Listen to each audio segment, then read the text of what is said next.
بسم الله الرحمن الرحيم إن الله اصطفى آدم وآل إبراهيم وآل عمران على العالمين. اللهم صل على محمد وآل محمد. سورہ آل عمران کی دوسری آیت پر مسلسل ہماری گفتگو ہوئی اور اسی سلسلے کی آخری ارشاد رب العزت ہے ان اللہ اصطفیٰ، یقیناً اللہ نے چن لیا نوح و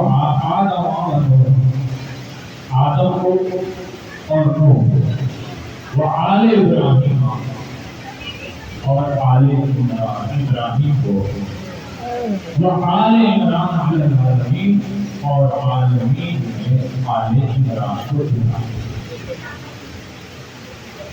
اللہ نے اس آیت مجیدہ کو نازل کر کر اپنے مخلوق پر واضح کر دیا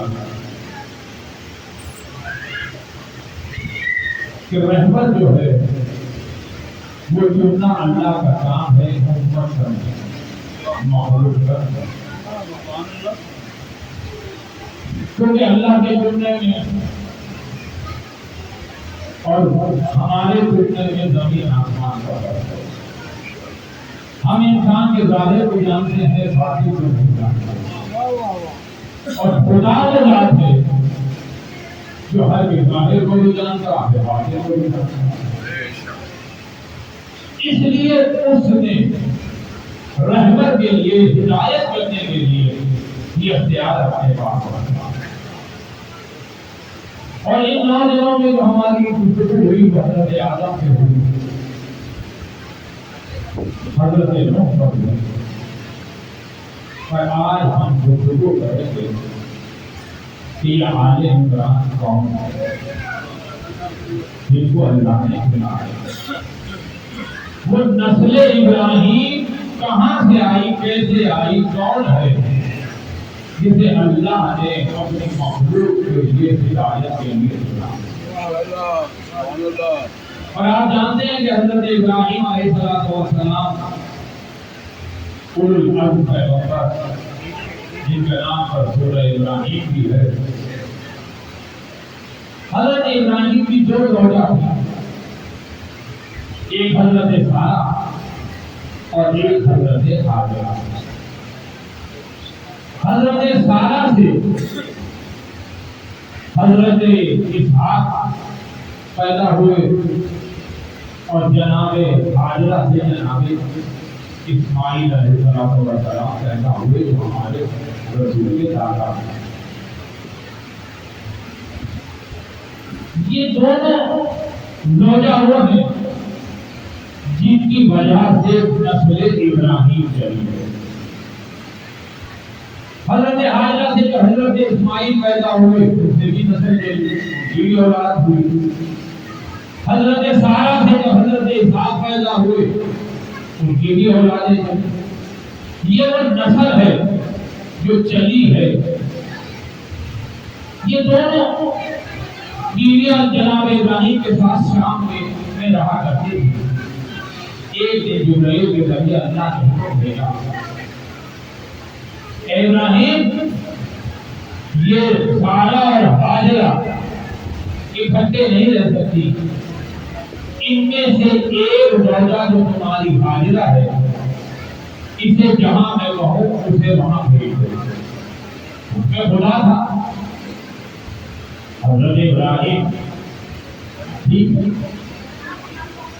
تو اس وقت جناب ابراہیم نے اپنی زوجہ ہاجرہ کو لیا جن کی گود میں چھوٹا سا بچہ تھا جو جناب اسماعیل تھے، اور جناب جبرائیل ایک نوجوان خوبصورت شکل میں گھوڑے کے ساتھ جا رہے تھے۔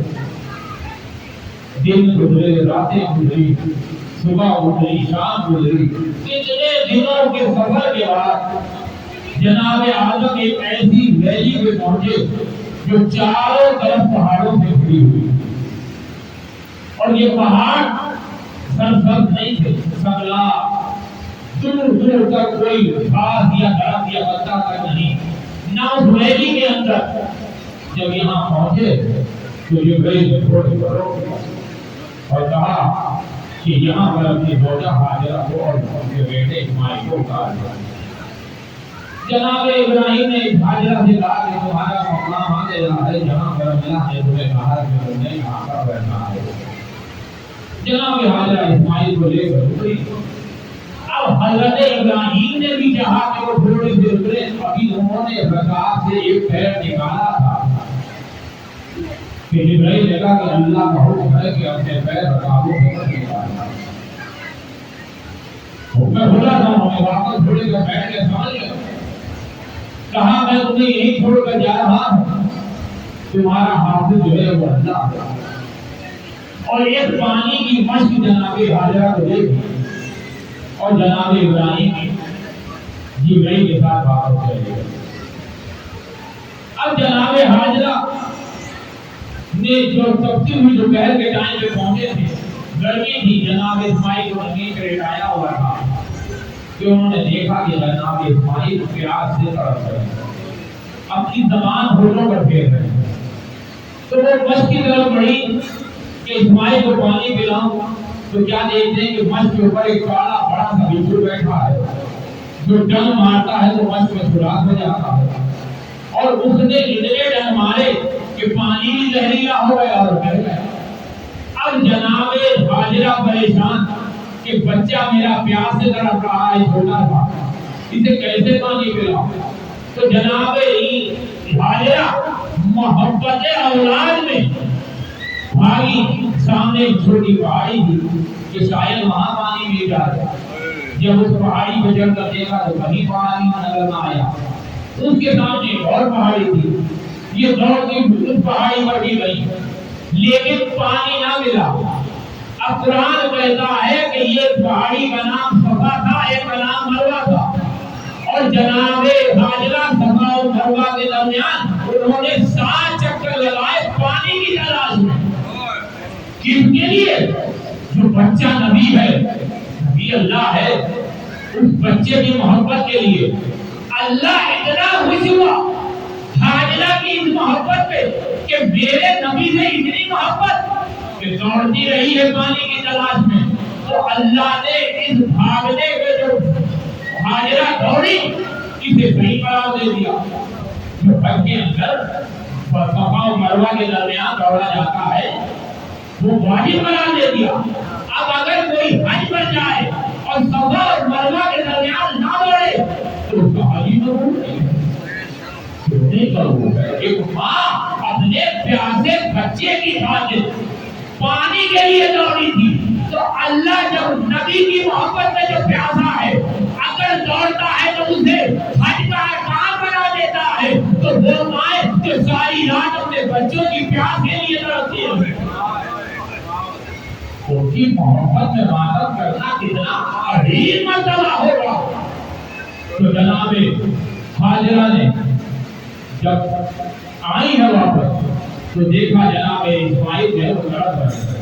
انہوں نے دیکھا یہ بچہ جو ہے کسی وقت بھی مر سکتا ہے، تو ماں نے اپنا منہ اسماعیل کی طرف سے پھیر لیا کہ کہیں کوئی ایسا عمل نہ ہو جائے کہ اللہ جو ہے وہ ناراض ہو جائے۔ کافی دیر کھڑی رہی، جب محسوس کیا، مانگا بھی نہیں، محسوس کیا کہ اب بچہ میرا مر چکا ہوگا، تو اب جو پلٹ کر دیکھا تو کیا دیکھتی ہیں کہ جہاں اسماعیل پیر ایڑیاں رگڑ رہے تھے وہاں سے چشمہ ہوا رہا اور بچہ میرا زندہ ہے۔ جلدی سے جناب ہاجرہ نے اسماعیل کو پانی پلایا، خود بھی دوڑی تھی، گرمی تھی، پیاس تھی، خود بھی پانی کیا، اور پانی پینے کے بعد اب وہ پانی چل رہا تھا تو انہوں نے مٹی سے اسے منگیر تھی جسے اور کہنے یا وہ بنایا، زم زم رک جا کہتی رہی، اور وہ انہوں نے وہ بنایا جسے اردو میں جو قل بھی کہتے ہیں، اب عربی میں اور فارسی میں کیا کہتے ہیں مجھے نہیں معلوم، لیکن وہ انہوں نے بنا دیا۔ اب جب پانی دیکھا تو پرندوں نے بھی محسوس کیا پانی، وہ بھی پیاسے تھے، وہاں تو پانی دور دور تک نہیں تھا، تو وہ اترے، انہوں نے بھی پانی پیا، اور پانی پینے کے بعد یہ پرندے گئے نہیں بلکہ اس زمزم کے لیے چکر لگانے لگ پڑے۔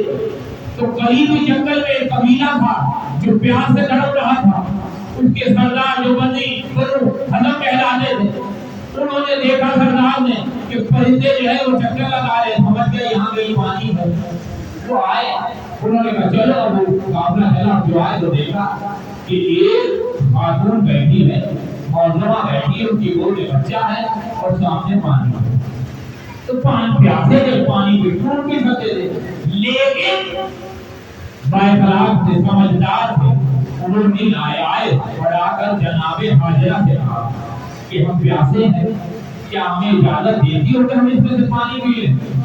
جناب حاجرہ پھر انہوں نے سیر ہو کر سب نے پانی پیا، تو بعد میں انہوں نے دیکھا یہ تو پانی کم ہی نہیں ہو رہا، تو انہوں نے حاجرہ سے کہا کہ یہ پانی تو کم ہی ہو رہا، اگر اجازت ہو تو ہم اپنی مشکیں بھی پانی سے بھر لیں۔ جناب حاجرہ نے کہا، انہوں نے اپنی مشکیں بھری اور جو بھرتا تھا سب بھر دیا، اور بھرنے کے بعد دیکھا پانی پھر نہیں ختم ہوا، تو سردار کہتا ہے ہمارے جانور بھی پیاسے ہیں، کیا ہم ان کو بھی پانی پلا دیں؟ پلا دو، انہوں نے بھی پانی پلا دیا۔ اب دیکھیے کہ جناب حاجرہ نے سخاوت کی اور کہا پانی پی لو، تو تمام جانوروں نے بھی پیا، پورے لشکر نے بھی پیا، مشکوں میں پانی بھرا۔ ارے جس حاجرہ کی اتنی سخاوت ہو، کیا اس کی نسل میں کوئی ساتھی ہے کوثر کا پیدا ہوگا؟ یہ ہے نسل ابراہیم جسے چنا گیا ہے ہماری ہدایت کے لیے۔ تو جناب حاجرہ نے تحقیر، تو سردار کہنے لگا کہ یہاں دور دور تک کچھ نہیں، نہ پانی ہے نہ کھانا ہے، آپ کے کھانے پینے کا کیا بندوبست ہے؟ اگر آپ اجازت دیجیے تو ہم لوگ یہیں ٹھہر جائیں۔ وہ سردار نے اشارہ کیا، لوگ قافلہ دوسرے خیمے لگ گئے، چولہے لگے، کھانے پکنے شروع ہو گئے، بچے کھیلنے شروع، ایک بستی وہاں پر سج گئی، اور جناب مریم ابن حاجرہ جو ہیں وہ وہاں پر مالکہ ہیں، زمزم کی بیٹھی ہیں، سب ان کے آگے پیچھے گھوم رہے ہیں، اور یہ آرام سے بیٹھی ہیں کہ ایک دن اللہ نے ابراہیم سے کہا، ابراہیم تمہاری ایک زوجہ بیٹا بھی تھا، اس کا کیا حال ہے؟ کہتے ہیں روح پر چھوڑ آیا، کہا تم نے ان کی خبر نہیں، کہا تمہیں اجازت نہیں دی، کہا جاؤ خبر لو۔ حضرت ابراہیم گھوڑے پہ سوار ہو کر اسی جگہ پر آئے، اب جب آئے تو پریشان ہو گئے کہ جہاں میں حاجرہ اور اسماعیل کو چھوڑ کر گیا تھا وہاں تو ایک پورا شہر آباد ہے، فوراً اپنا سر پھیرنے لگ دیا اور کہا یا اللہ اس شہیدی کے عالم میں تو نے مجھے اسماعیل جیسا بیٹا اور اسحاق جیسا بیٹا دیا، اے اللہ اب اس جگہ پہ میں تیرا گھر بناؤں گا۔ تو جہاں پہ حضرت حاجرہ کا خیمہ تھا اسے ہٹوایا اور وہاں پر اللہ کا گھر بنانا شروع کیا، اور کیسے بنایا؟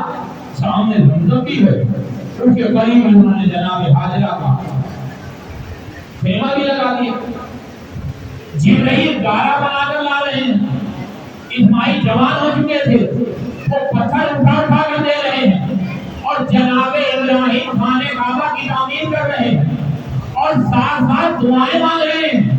اب بتائیے ایسے موقع پر جب معصوم اللہ کا گھر بنا رہے ہوں اور دعا مانگے تو کیسے ہو سکتا ہے کہ وہ دعا قبول نہ ہو؟ دعائیں مانگ رہے ہیں، کہہ رہے ہیں اے اللہ میں نے اپنی اولاد کو یہاں پر بسایا ہے، اے اللہ اس گھر کے اندر تیری اس لیے بنایا ہے اور اولاد لائے بسائی ہے کہ وہ تیرے گھر میں نماز قائم کریں، نماز پڑھیں۔ اب مجھے بتائیے اگر خالی خانے کعبہ بنا دے، یہ گھر یہاں کہیں بھی ایسی جگہ مسجد بنا دی جائے جہاں پہ نمازی کوئی نہ ہو، پڑھنے والا کوئی نہ ہو، تو مسجد کا کیا فائدہ؟ اور پھر ابراہیم جیسا نبی جو خلیل اللہ بھی ہے، جو نبی کا باپ بھی ہے، لیکن نہیں اس کی جو نسل میں نبی ہے، وہ دعا مانگ رہا ہے کہ اے اللہ ہمیں دے، یہ تو ہمیں اس جو بنا رہے ہیں اس کو اپنی بارگاہ میں قبول فرما لے۔ تو اللہ اللہ نے قبول بھی کیا اور کہا اے ابراہیم ہم نے اس کے عوض تجھے امامت نوازا. ابراہیم کیا کہہ رہے ہیں اے اللہ اس امامت کو میری ذریت میں دے. اللہ یہ نہیں کہا کہ میں تیری ذریت میں دوں گا یا نہیں, کہا اے ابراہیم تیری ذریت میں جو ظالم ہوگا اسے یہ عہدہ نہ ملے گا. پتا چلا کہ اللہ جسے چنتا ہے وہ اللہ کے عین سانچے میں ڈلا ہوا ہو, جب اللہ اسے چن کر کہتا ہے کہ یہ تمہارا جو ہے رہبر ہے یہ تمہیں ہدایت کرے گا. جناب ابراہیم نے کہا نماز پڑھے گا. اب مجھے بتائیے کہ جناب ابراہیم نے خانہ کعبہ بنا دیا, اولاد چلتی گئی, تو بتائیے کوئی نماز پڑھنے والا تھا. دنیا تو یہ کہتی ہے کہ نعوذ باللہ خاندان رسالت کافر تھا, جناب ابو طالب علیہ السلام کافر تھے, تو پھر کون نماز پڑھا؟ کیا اللہ نے ابراہیم کی دعا کو قبول نہیں کیا؟ ہم بتاتے ہیں کہ جناب ابو طالب علیہ السلام جو نسل ابراہیم میں تھے انہوں نے وہاں نماز قائم کی, وہ وہاں نماز پڑھا کرتے تھے.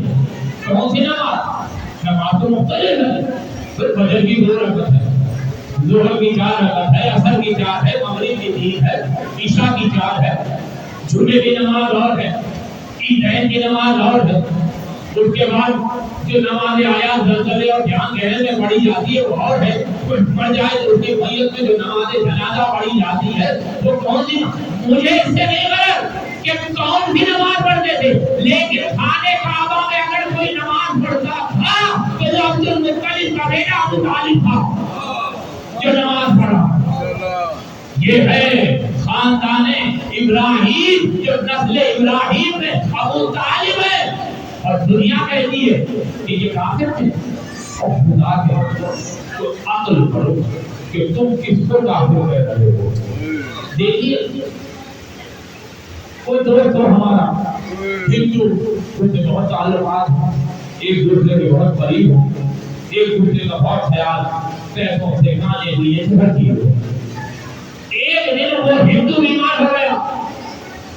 اب ہماری بھی دوستی, ہم نے پیسہ ہمارے پاس تھا, وہ غریب تھا, ہم نے بڑے سے بڑے ڈاکٹر سے علاج کرایا, بڑے سے بڑے حکیم کو بلایا, لیکن اللہ کو منظور نہیں تھا, وہ مر گیا. اب جیسے ہی مرا ہم 4 قدم پیچھے ہٹ گئے, آواز دی بلاؤ اس کے بھائیوں کو, بلاؤ اس کے بہن بھائیوں کو, اس کے خاندان والوں کو, اس کی قوم والوں کو, یہ مر گیا ہے, اس کی آخری رسم اپنے طریقے سے ادا کرے. ایسے ہی ہوگا کہ نہیں ہوگا؟ لیکن اگر اس کے بعد ہم کسی قاری کو بلائیں, اس کو کہیں کہ غسل دے دو, اسی کو کہیں کہ قبر کھود دو, اس کو کفن میں نہ جنازہ پڑھے, تو بتائیے ہندو ان کا سامنے آئے گا کہ نہیں آئے گا؟ کہ جو جا کر رہے ہو یہ مسلمان نہیں ہے جو دوسروں کو کفن کر رہے ہو, یہ ہندو ہے, اسے ہم جلائیں گے, ہم اس کے لیے ہمیں اسنان کریں گے, جو بھی ہے وہاں پہ جلایا جاتا ہے وہاں پہ لے کے جائیں گے. ایسے ہی ہوگا کہ نہیں ہوگا؟ کوئی بھی نہیں ہوگا. اب مجھے بتاؤ کہ جب جناب ابو طالب دنیا سے گئے ہیں, انتقال کیا ہے, اب عالم اسلام کی تمام تاریخوں کو اٹھا کر دیکھیے, سب یہ کہتے ہیں کہ جناب ابو طالب کے جنازے کے آگے رسول اللہ جنگ کے بیٹھ جا رہے تھے. مولا علی نے بابا کا جنازہ پکڑا ہوا تھا, جنازہ پکڑے جا رہے تھے. ارے اگر ابو طالب کافر تھے تو ابو طالب کا سگا بھائی ابو لہب کہاں مر گیا تھا, خاندان والے کہاں مر گئے تھے جو سامنے نہیں آئے اور آ کر کہتے اے محمد, اے عبداللہ کے یتیم, یہ تو کافر ہے, تم اسے دفنا رہے ہو, ہم اس کو جلائیں گے.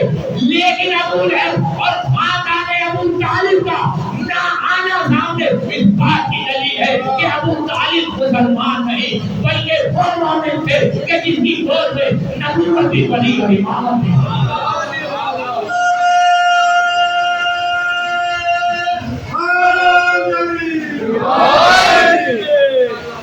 یہ ہے ابو طالب.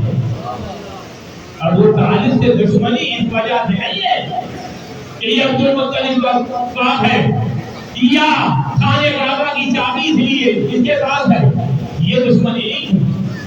ابو طالب سے جو دشمنی تھی وہ صرف ایک ہی وجہ تھی, اور وہ وجہ کیا تھی کہ وہ علی کا باپ.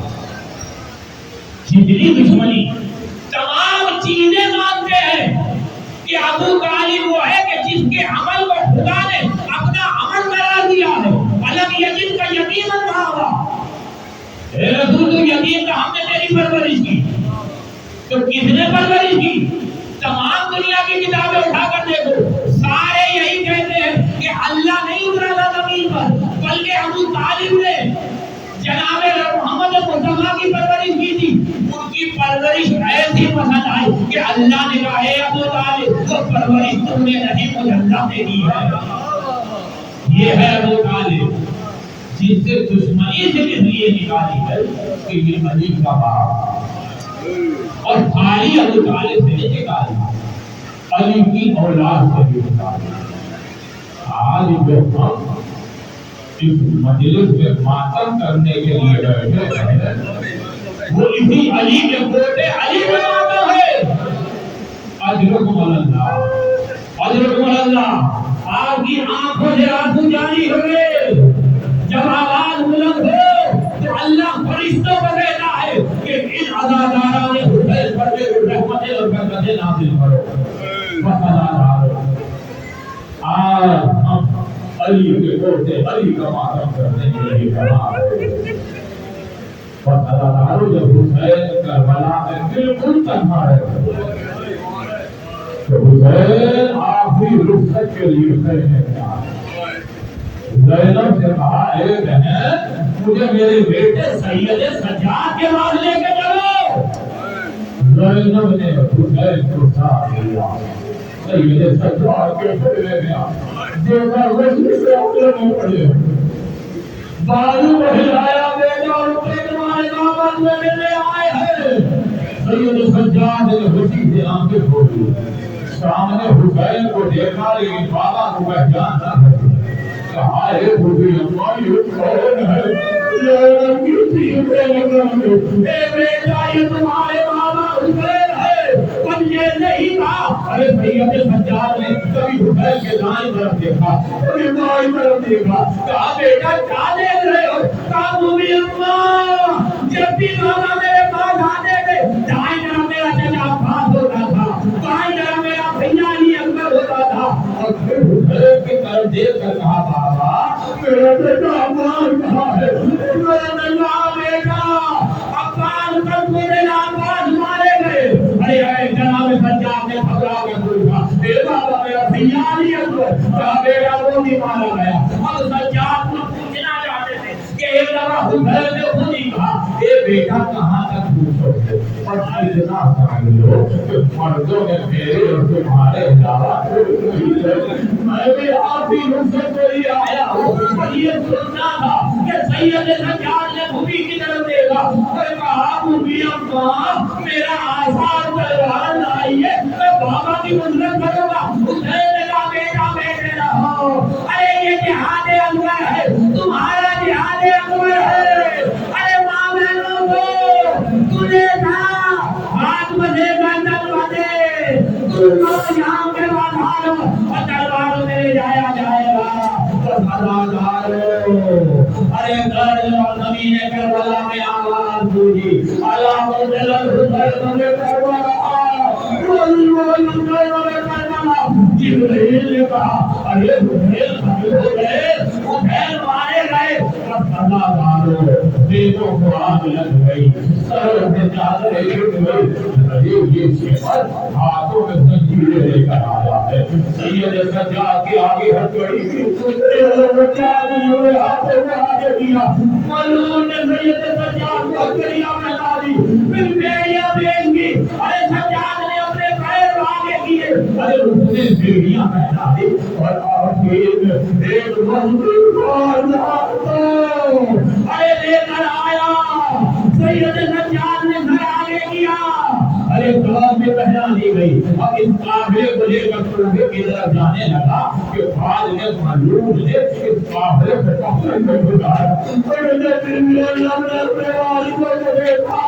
ارے ہم نے آپ کو پوروں سے نیچے گرایا سید سجاد ارے بابا کی لاش بڑھائے تو چہرہ محل ہو گیا زینب کی نظر پڑی تو گھبرا کر کہا بیٹا اپنے آپ کو سنبھالو اور ایسا لگتا ہے روح نکل جائے گی اے بیٹا ابھی تو بہت صبر ہے روزہ موزہ کیا کہتا ہے تیرے بھی اللہ ارے جن کا جواب بیٹا ہو اس کے باپ کی لاش زمین کربلا میں بے گول و کمر بڑی ہوئی ہے بس اللہ ڈالو یہ قافلہ پہلے کوفے گیا پھر شام میں آ گیا اور ایک ساتھ بڑے خانے میں رہنے کے بعد جب اس کو رہائی ہوئی ہے تو یہ قافلہ کربلا سے اٹھا ہوا جب مدینے پہنچا ہے دل جو سجاد نے کہا اے اس قافلے کو باہر ہی دھو اگر یہ قافلہ ایسے گیا تو بنی حاجی کے لوگ مر جائیں گے بشیر نے کہا جاؤ اور جا کر مدینے میں اعلان کرو بشیر روزے رسول پر آیا اور آنے کے بعد آواز لگائی اے مدینے والو یہ مدینہ رہنے کے قابل نہیں ہے اے وہ رسول کا مشہور ہے جو نہ گیا تھا قافلہ لے کر وہ قافلہ لوٹ کر واپس آ گیا ہے یہ آواز محمد حنفیہ کے کانوں میں گئی ایک راشا تھا بیمار تھے چل نہیں سکتے تھے دو غلاموں کا سہارا لیا اور لے کر چلے اور جب مدینے کے دروازے پر پہنچے ہیں تو دور سے دیکھا کہ تین گھروں پر ان کے علاوہ محمد حنفیہ نے لوٹے ہوئے کہا ارے جب میرا مولا بھائی ہوئے کاملہ لے کر گیا تھا تو اونٹوں کی کٹاریں تھی آئے وہ کاملہ کہاں گیا ارے محمد حنفیہ قریب جانے لگے تو رستے میں دیکھا تو وہی محمد حنفیہ نے دیکھا قریب سے گزر گئے جب سید کے جواب کے چچا کو دیکھا تو پیچھے سے آواز دی اے چچا میرا سلام محمد حنفیہ بولے اے نہیں تو کون ہے ارے تیری آواز میرے بھتیجے سید سجاد سے ملتی ہے سید سجاد کی چیزیں مل گئی اے چچا تم نے بھی مجھے نہیں پہچانا اور یہ کہتا محمد حنفیہ نے کہا کہ سجاد کو گلے لگاؤ سجاد نے ہاتھوں میں پکڑ لیا اے چچا میری گردن پہ ہاتھ نہ ڈالنا ارے جو تو پہنائی تھی اس کے زخم اب بھی ہمیں ہے اس سے خون بہ رہا ہے بس خدا دارو یہ وہ میرا امام ہے جو وہ اپنے بابا کا ادادار ہے جو 35 سال اپنے بابا کو رو رہا ہے ارے جتنا رونا ہے رو لو آج حسین کی ادادار سماعت ہے اور نہیں ہم میں سے کل کا نہیں ہوگا اگلے سال کو نہیں ہوگا ارے بہت سے جو پچھلے سال سے ہو گئی ارے آج ہم سے نظر نہیں آ رہے وہ جا چکے ہیں یہی ہمیں حسین ہے جن کے آنسو ہماری بخشش کا ذریعہ بنے گے امام کا ایک صحابی ہے منہا وہ آیا ہے وہ کرتا ہے مولا 35 سال ہو گئے ہیں روتے ہوئے کل ہم رونا بند کر دیجیے کہا اے منہا تو نے انصاف نہیں کیا ارے یعقوب کا ایک بیٹا تھا نظروں سے اوجھل ہوا دل میں نبوت سے جانتے تھے کہ یوسف زندہ ہے لیکن اس کی نماز اتنا روئے کہ آنکھوں کی بینائی چلی گئی اے بینائی میرے تو ایک دن میں 72 ہی ہوگا ارے کربلا میں بھی ہمیں مارے گئے کہا مولا شہادت تو آپ کا بیٹا ہے نہیں کی کرم میں اور میرا کہہ رہا اے بینائی تمہیں انصاف نہیں کیا ارے بیشک یہ تو ریاست ہے ہمارے بنی حاجی کا جہادت لیکن اتنا بتا دے ماں بہنوں بیٹیوں کو ارے سلطن کے بالائے حکومت جہاں میں لے جانا کیا یہ بھی ہماری ریاست ہے یہ امام جو اپنے بابا کا ہم کرتا رہا روتا رہا جب بھی باہر نکلتا تو جسا کا سائل اپنے بیڑوں کی سریوں کا کپڑا ڈالتے تھے کہ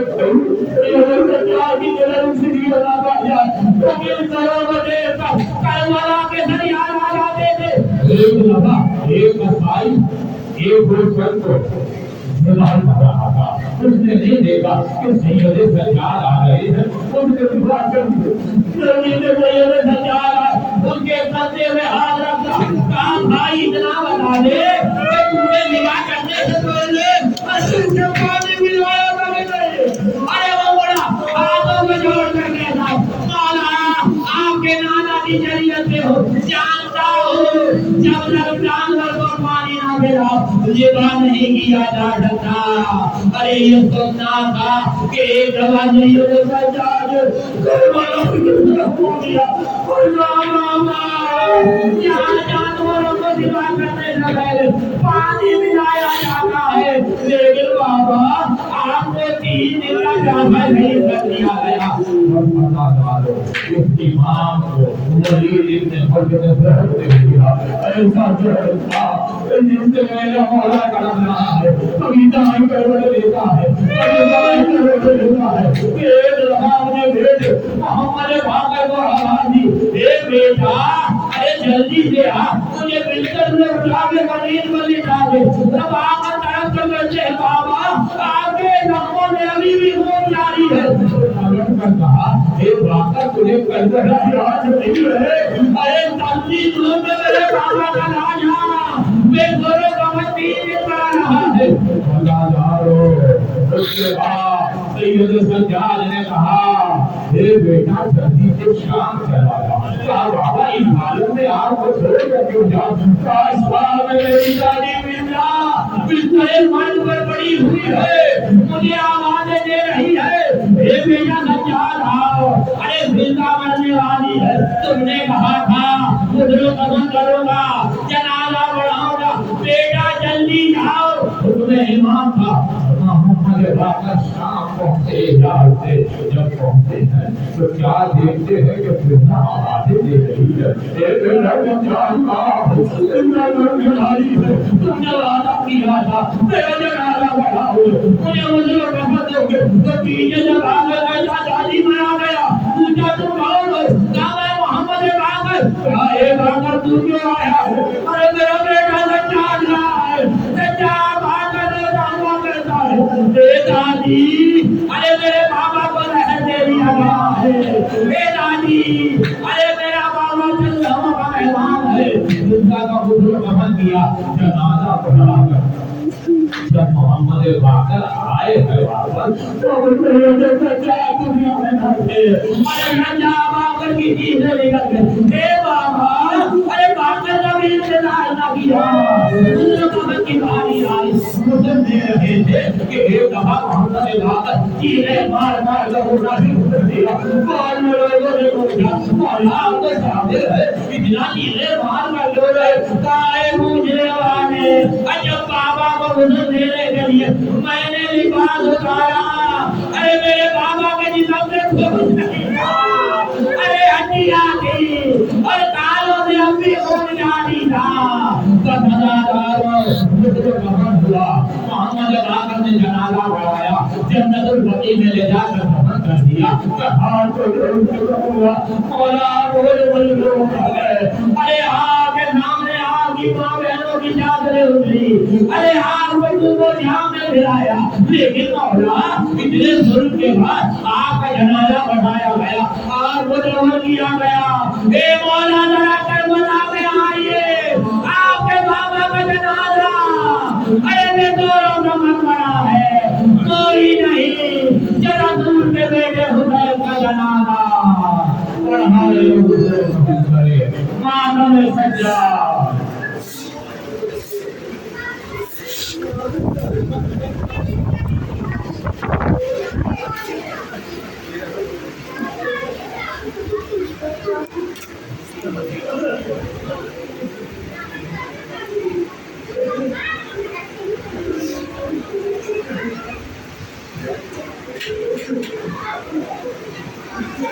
چلو میں زیارت کروں، ادھر آ جاؤ نا اوپر، ابھی اوپر آئے گا،